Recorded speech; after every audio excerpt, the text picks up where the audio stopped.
This is the Huawei Mate 20 Pro, what the company dubs as higher intelligence and what I've even called the Kraken in my initial impressions back in London.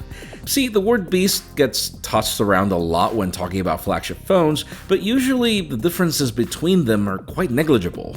Their specs nearly match each other, and the differences are mostly about design and implementation. It's pretty rare for one product to defy other products and even make the average beast look bad in the process.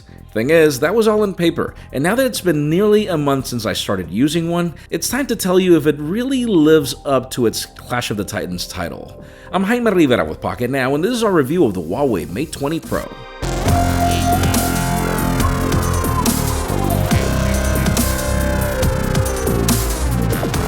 I think it's only fair to tell you that 4 years ago, I could have cared less about Huawei phones. It wasn't until the Google Nexus 6P that my initial impressions changed. That 6P continues to be one of my favorite phones of all time. It marked Google's first attempt at getting photography right, and I was just shocked to learn that it was made by Huawei. It made me try the Huawei P10 and then the Mate 10 Pro, but it wasn't until the P20 Pro that I realized that this company wasn't interested in just playing the Me Too game anymore. That was a bold first attempt in disrupting the market, so I'd call the Mate 20 Pro a more mature second attempt. But of course, there's no such thing as a perfect product, so let me begin this review by telling you what Huawei gets right. Visually, this phone is like nothing else out there, at least in most things. I'm so glad that I picked this hyper-optical display pattern in blue. It is elegant, it is gorgeous. I even have a hard time wanting to use it with a case because of how much it turns heads. And it doesn't just look unique, the curved glass and the aluminum also feels unique. It even makes you want to scratch this pattern at the back, and best of all, it handles fingerprints better than most. In typical Mate standard, all design elements are now focused on the center, and unique touches like the red power button are also here. I've heard people point similarities to the Galaxy S9 and iPhone XS from the front, and that's why I said most things, not everything. Yes, it does look like a merger between the two, but with some very minor bezels and chin. This 6.39-inch curved OLED display at 2K resolution and 19.5 by 9 aspect ratio is gorgeous. Viewing angles are great, brightness is more than enough for use in direct sunlight, and yes, I know on camera the screen does seem to flicker. Trust me, I've tried every single setting and all of us reviewers are having the same issue when on camera, but in real life you won't notice this at all. Like seriously, no complaints, and those of you that aren't fans of the notch will find the option in software to not just hide it, but Huawei was also smart enough to fit notification icons in the hidden portion, so no worries, you're not losing any screen real estate. And yes, even if not modifiable, the always on display is also here if you dig into settings. And that notch also serves a purpose that I'm willing to pardon.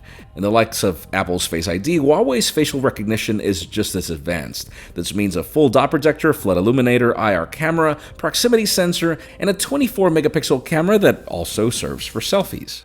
The service is blazing fast, and I love that just like in the case of iOS, you can set notifications to only show content when your face is detected.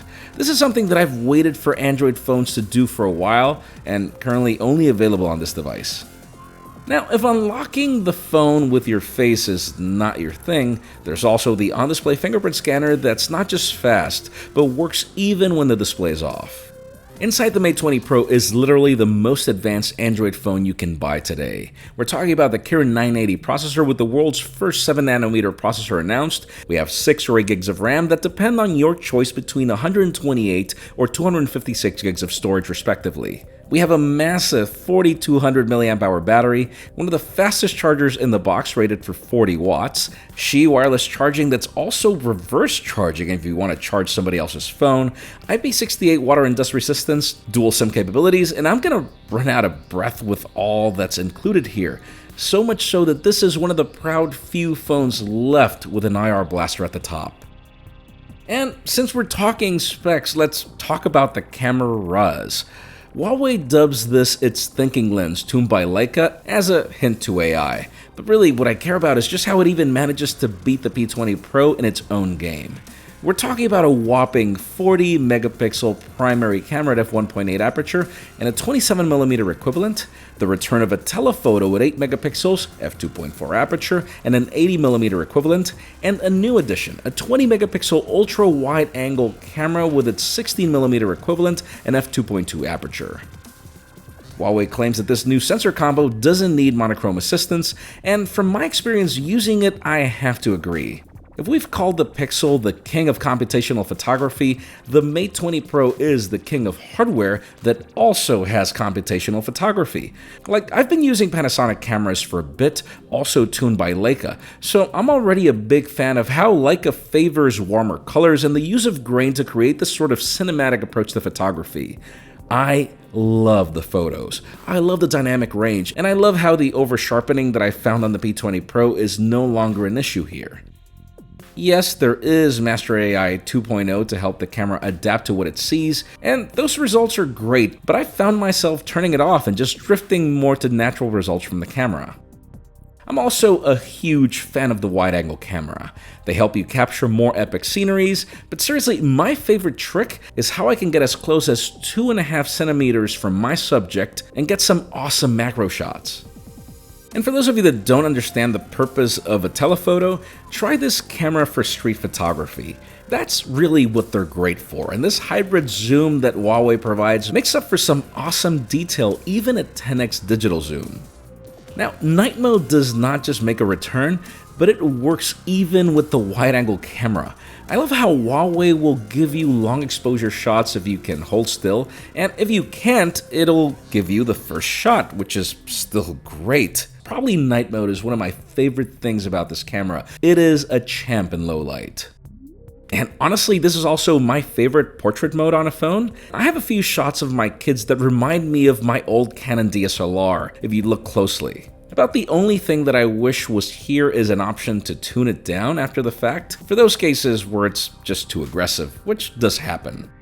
And selfie photos don't just pack a punch when it comes to megapixels in the sensor, but Huawei has now brought HDR to the mix, so dynamic range on these is actually great. And we also have the benefit of depth sensing hardware that's needed for portrait selfies, but sadly at the mercy of dynamic range as highlights get blown out behind you, even with HDR unless you play around with metering.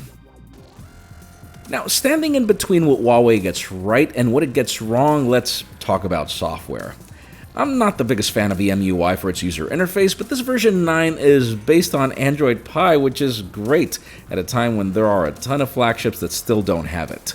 I love how this is one of the few launchers left to access the Google feed from the left, a must for every phone if you ask me.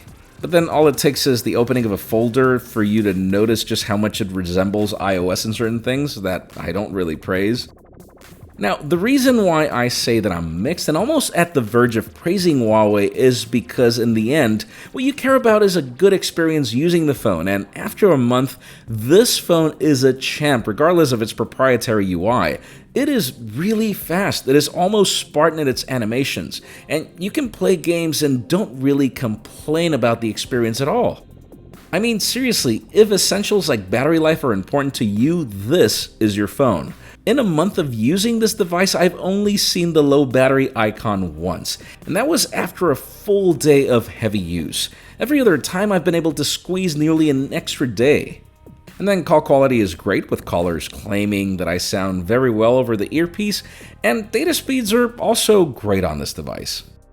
Now, on the verge of mixed to great is also video recording on this device. Huawei has seriously improved the quality when compared to the P20 Pro. I mean, stabilization is now offered everywhere, and even in the wide angle, which is fantastic. The company has even fixed things like the user interface for super slow-mo. The problem is really that with all this processing power, this phone still misses on 4K video at 60 frames per second. And even if we're talking about a lot of megapixels on the selfie camera, there is no higher resolution video option other than 1080p and with a very strong crop for stabilization. And then when it comes to video quality, I mean, it's good, but it's not really great. It just tends to overexpose in certain conditions. That said, the added benefit of such a large sensor creates a fantastic shallow depth of field in video, which honestly I have a hard time seeing on other phones. Watch my separate video on the Huawei Mate 20 RS for you to see more video samples. Now, notice that throughout all this review, I haven't mentioned content consumption, so let me tell you about what this phone gets wrong.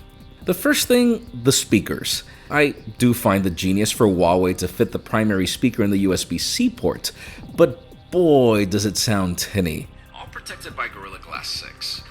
This means great color reproduction, deep blacks, and... Yes, I do know that the earpiece serves for dual-firing speakers, but it's also rather low.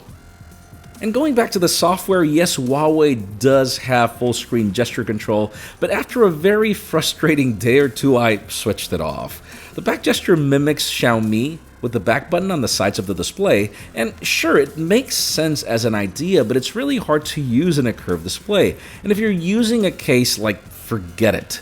And speaking of using a case, I do recommend you do. Huawei doesn't provide any rating for this Gorilla Glass, so avoid the necessary drama of glass being exposed with all these curves and then dropping your phone and you know what the results are there.